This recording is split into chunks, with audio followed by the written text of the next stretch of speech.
जय हिंद प्यारे साथियों, साक्षी रोजगार 2.0 यूट्यूब चैनल में आपका स्वागत है, अभिनंदन है। मैं आपका होस्ट और दोस्त सीएल सर। आज अपन एक लेटेस्ट भर्ती के साथ आए हुए हैं। वो भर्ती कौन सी है, उसकी ए टू जेड अपन संपूर्ण जानकारी का पता लगाते हैं। सबसे पहले देखिए, क्योंकि वीडियो को लास्ट तक अवश्य देखना, क्योंकि लास्ट तक इसमें बहुत ही इंपॉर्टेंट बातें बताई गई हैं। आइए अपन शुरू करते हैं। जिस भर्ती की अपन बात कर रहे हैं उस भर्ती का नाम है राजस्थान आंगनबाड़ी भर्ती 2025। देखो, आंगनबाड़ी के अंतर्गत, राजस्थान के अंतर्गत आंगनबाड़ी जो केंद्र हैं उनमें ये भर्ती निकली हुई है। तो कौन से पदों के लिए निकली हुई है, आगे अपन बात करें तो देखो, आंगनबाड़ी सातिन भर्ती। बिल्कुल साथियों, ये आंगनबाड़ी सातिन के लिए ये भर्ती निकली हुई है। आगे अपन बात करें इसमें सर कौन आवेदन कर सकता है, तो बिल्कुल साथियों, इसमें केवल महिलाएं आवेदन कर सकती हैं। कौन आवेदन कर सकता है? केवल महिलाएं आवेदन कर सकती हैं। कई बच्चों का सवाल था कि सर इसमें एग्जाम भी कंडक्ट होगा क्या? बिल्कुल साथियों, इसमें कोई भी एग्जाम कंडक्ट नहीं होगा। ये बिल्कुल सीधी भर्ती है। आगे अपन बात करें, देखो, बिना परीक्षा भर्ती, अर्थात इसके अंतर्गत कोई भी एग्जाम कंडक्ट नहीं होगा। आगे अपन बात करें योग्यता की, तो देखो, इसके अंतर्गत कुछ तहसीलों में 8वीं पास भी मांगी गई है और कुछ तहसीलों में 10वीं पास भी मांगी गई है। आगे अपन बात करें तो देखो, लास्ट डेट की बात करें तो 3/7/2025 इसकी लास्ट डेट है। तो अपने को 3/7 का वेट नहीं करना है और 3/7/2025 से पहले ही इसके अंतर्गत अपने को आवेदन करना है। आगे अपन बात करें तो देखो, ये भर्ती कौन से जिले के लिए निकली हुई है, तो बिल्कुल साथियों, भरतपुर जिले के लिए निकली हुई है। तो भरतपुर जिले के जो संबंधित सभी महिलाएं इसके अंतर्गत आवेदन नहीं कर सकती। केवल वही महिलाएं इसमें आवेदन कर सकती हैं जिनकी ग्राम पंचायत में ये भर्ती निकली हुई है। तो अपनी ग्राम पंचायत का अपने को विशेष तौर से ध्यान रखना है। वीडियो का स्क्रीनशॉट ले लेना, ताकि अपनी जो ग्राम पंचायत है उसका ध्यान रहे कि अपनी ग्राम पंचायत के अंतर्गत निकली हुई है या नहीं निकली हुई है।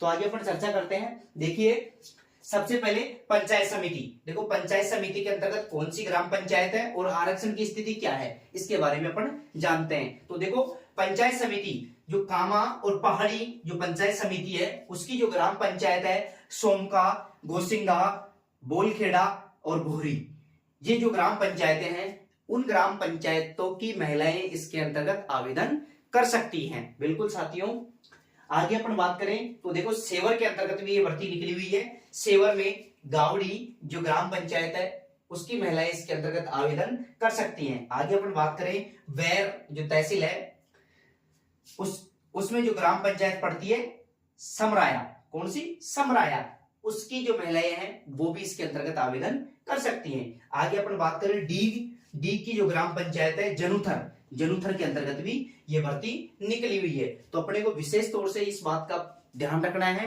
कि अपनी जो ग्राम पंचायत है उसके अंतर्गत ये भर्ती निकली हुई है या नहीं निकली हुई है। वीडियो का एक बार स्क्रीनशॉट ले लेना, ताकि अपने को पता रहे कि अपनी ग्राम पंचायत में ये भर्ती निकली हुई है या नहीं निकली हुई है। क्योंकि संबंधित ग्राम पंचायत से संबंधित जो महिलाएं हैं वही इसके अंतर्गत आवेदन कर सकती हैं। आगे अपन बात करें, देखो, कामा और पहाड़ी जो पंचायत समिति है जिसमें जो ग्राम पंचायत है सोमका, गोसिंगा, बोलखेड़ा और भोरी, इसके लिए जो योग्यता रखी गई है वो मात्र 8वीं पास रखी गई है। जबकि सेवर, वैर और डीग के लिए योग्यता 10वीं पास रखी गई है। आगे अपन बात करें तो देखो, आरक्षण की स्थिति। देखो, आरक्षण की स्थिति सभी कैटेगरी की महिलाएं आवेदन कर सकती हैं। SC, ST, OBC, जनरल, कोई भी कैटेगरी की महिलाएं हो और वो उस ग्राम पंचायत से संबंधित हो, वो इसके अंतर्गत आवेदन कर सकती है। आगे अपन बात करें तो देखो, अपने को फॉर्म कहां मिलेगा।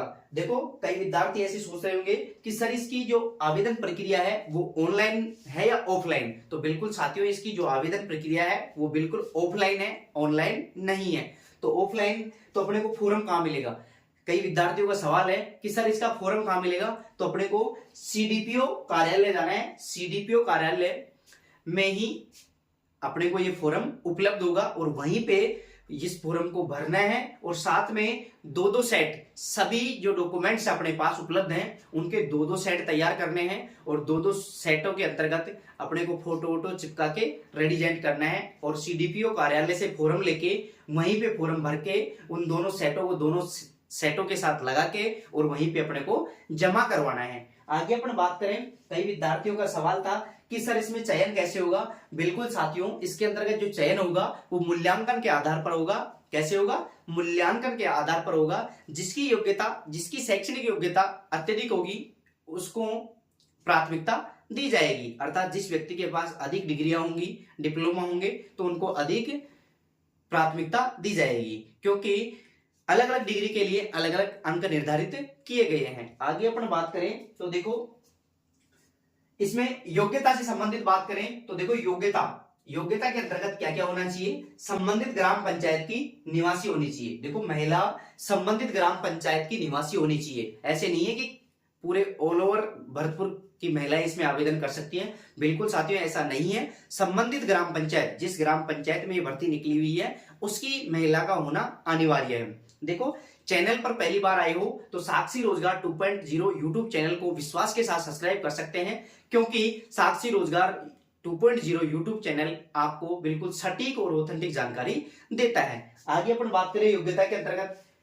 देखो संबंधित ग्राम पंचायत की निवासी महिला होनी चाहिए, साथ में घर में शौचालय भी होना चाहिए। बिल्कुल साथियों देखो घर में शौचालय भी अनिवार्य कर दिया गया है। संबंधित ग्राम पंचायत की महिला होना चाहिए और साथ में घर में शौचालय भी होना चाहिए। आगे योग्यता की बात करें तो देखो वैवाहिक स्थिति, वैवाहिक होना अनिवार्य है। बिल्कुल साथियों इसमें जो 18 साल से कम उम्र की जो लड़कियां हैं वो आवेदन नहीं कर सकती, अर्थात वो कुंवारी लड़की हैं वो इसके अंतर्गत आवेदन नहीं कर सकती। इसमें बिल्कुल स्पष्ट कहा गया है कि वही महिलाएं आवेदन कर सकती हैं जिनकी शादी हो चुकी है, अर्थात शादीशुदा महिलाएं इसके अंतर्गत आवेदन कर सकती हैं। आगे अपन बात करें तो देखो आयु, कई विद्यार्थियों का सवाल था कि सर कौन सी आयु वर्ग के विद्यार्थी या महिलाएं इसके अंतर्गत आवेदन कर सकती हैं। तो बिल्कुल साथियों इसमें न्यूनतम 21 वर्ष और अधिकतम 40 वर्ष।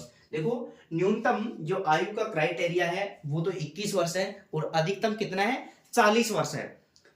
और जो रिजर्व कैटेगरी है SC ST उनके लिए 5 साल की छूट दी गई है, तो वो 45 साल तक भी इसके अंतर्गत आवेदन कर सकती हैं। आगे अपन बात करें तो देखो दस्तावेज, कई विद्यार्थियों का सवाल था कि सर हमें दो सेट कौन कौन से दस्तावेजों को तैयार करने हैं। तो बिल्कुल साथियों अपने पास जितनी भी डिग्री डिप्लोमा है सबके दस्तावेजों की अपने को फोटोकॉपी दो करवा के अपने को CDPO कार्यालय में चले जाना है। लेकिन मुख्य तौर से जो दस्तावेज चाहिए वो कौन कौन से हैं, देखिए सबसे पहले फॉर्म, तो फॉर्म कहां मिलेगा? अपने को CDPO कार्यालय। कहां मिलेगा? CDPO कार्यालय में ये फॉर्म मिलेगा। साथ में देखो अपने को मूल निवास लगाना है, जाति प्रमाण पत्र लगाना है अगर विवाहित महिला है, क्योंकि विवाहितों के लिए ये आवेदन निकले हुए हैं, तो वैवाहिक पंजीकरण भी लगाना है, अपने को वैवाहिक पंजीयन भी लगाना है। साथ में देखो आधार कार्ड लगवाना है, आधार कार्ड लगाना है। उसके साथ में विधवा प्रमाण पत्र, अगर कोई भी महिला अगर विधवा है अर्थात विधवा प्रमाण पत्र भी प्रस्तुत करना होगा। आगे अपन बात करें RSCIT है तो RSCIT भी लगा सकते हैं। कार्य अनुभव, देखो कार्य अनुभव के इसके अंतर्गत 4 अंक मिलते हैं। कितने अंक मिलते हैं? 4 अंक मिलते हैं। तो अपने को विशेष तौर से ध्यान रखना है अगर कार्य अनुभव किसी भी महिला के पास है तो उसके इसके अंतर्गत लगा सकती है, क्योंकि उनको 4 अंक मिल जाएंगे। आगे अपन बात करें तो देखो अगर कोई भी महिला BPL कार्ड से संबंधित है, अर्थात उनका राशन कार्ड BPL से संबंधित है, तो BPL कार्ड भी लगा सकती है, क्योंकि उसके अंतर्गत भी लगभग आपको 2 अंक प्राप्त होंगे। तो अलग अलग जो डिग्रियां हैं उनके आधार पर अलग अलग अंक। तो देखिए अपने पास अगर कोई भी डिग्री या डिप्लोमा है तो सभी को अपने को मूल फॉर्म के साथ जमा करवाना है, क्योंकि अलग अलग डिग्री या डिप्लोमा के अलग अलग अंक अपने को प्राप्त होंगे और उनका समग्र मूल्यांकन होगा। और मूल्यांकन में जिसके अंक अधिक आएंगे डिग्रियों के आधार पर उनको प्राथमिकता दी जाएगी। तो अपने पास कोई भी A to Z कोई भी डिग्री या डिप्लोमा हो, चाहे BA हो, MA हो, B.Ed हो, नर्सिंग हो, BSTC हो, कोई सी भी डिग्री अपने पास है तो अपने को उनके साथ में संलग्न करनी है, क्योंकि अपने को जो मूल्यांकन के आधार पर चयन होगा उसमें सबसे ज्यादा डिग्रियों का महत्व रहेगा, क्योंकि जिसके पास जितनी डिग्रियां रहेंगी उतने ही अंक अधिक प्राप्त होंगे। तो बिल्कुल साथियों ये बिल्कुल संपूर्ण जानकारी थी जो अभी अभी फिलहाल इसकी जो विज्ञप्ति आई थी। तो ये थी आंगनबाड़ी साथिन से संबंधित राजस्थान के अंतर्गत जो भरतपुर जिला है उसमें ये भर्ती निकली हुई है। किसके लिए? आंगनबाड़ी साथिन के लिए ये निकली हुई है। अब कई विद्यार्थी सोच रहे होंगे कि सर, कई महिलाएं ऐसे सोच रही होंगी कि सर इसके अंतर्गत ऑल ओवर राजस्थान भी इसके अंतर्गत फॉर्म अप्लाई कर सकते हैं क्या?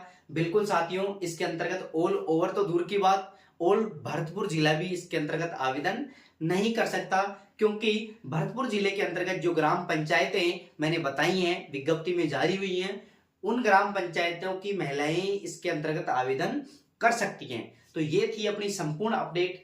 तो चैनल पर आप पहली बार आए हो तो साक्षी रोजगार 2.0 यूट्यूब चैनल को विश्वास के साथ सब्सक्राइब कर सकते हैं, क्योंकि साक्षी रोजगार 2.0 यूट्यूब चैनल पर बिल्कुल सटीक और ऑथेंटिक जानकारी दी जाती है। बिल्कुल साथियों, तो ये थी अपनी A to Z संपूर्ण अपडेट। अगर इनसे संबंधित कोई भी प्रश्न हो तो आप कमेंट के माध्यम से पूछ सकते हो, आपका कमेंट में जवाब दे दिया जाएगा। बिल्कुल साथियों, आप सोच रहे होंगे कि सर ये तो विज्ञप्ति जारी हुई है, तो ये विज्ञप्ति का जो नोटिस आया है वो आप हमको कहां से प्राप्त होगा? तो बिल्कुल साथियों, अपने को ये प्राप्त होगा टेलीग्राम चैनल साक्षी रोजगार। कौन सा रोजगार? टेलीग्राम चैनल साक्षी रोजगार। टेलीग्राम चैनल साक्षी रोजगार से ये अपने को प्राप्त होगा। तो जल्द ही साक्षी रोजगार 2.0 यूट्यूब चैनल, साथ में साक्षी रोजगार टेलीग्राम चैनल को अपने को अवश्य ज्वाइन करना है, क्योंकि कोई भी भर्तियों से संबंधित कोई भी अपडेट आती है या किसी का शॉर्ट नोटिस जारी हो या विस्तृत विज्ञप्ति जारी हो, तो सबसे पहले और ऑथेंटिक न्यूज साक्षी रोजगार टेलीग्राम चैनल पर अपलोड कर दी जाती है। आज के लिए इतना ही काफी। थैंक यू दोस्तों, थैंक यू। जय हिंद, जय भारत।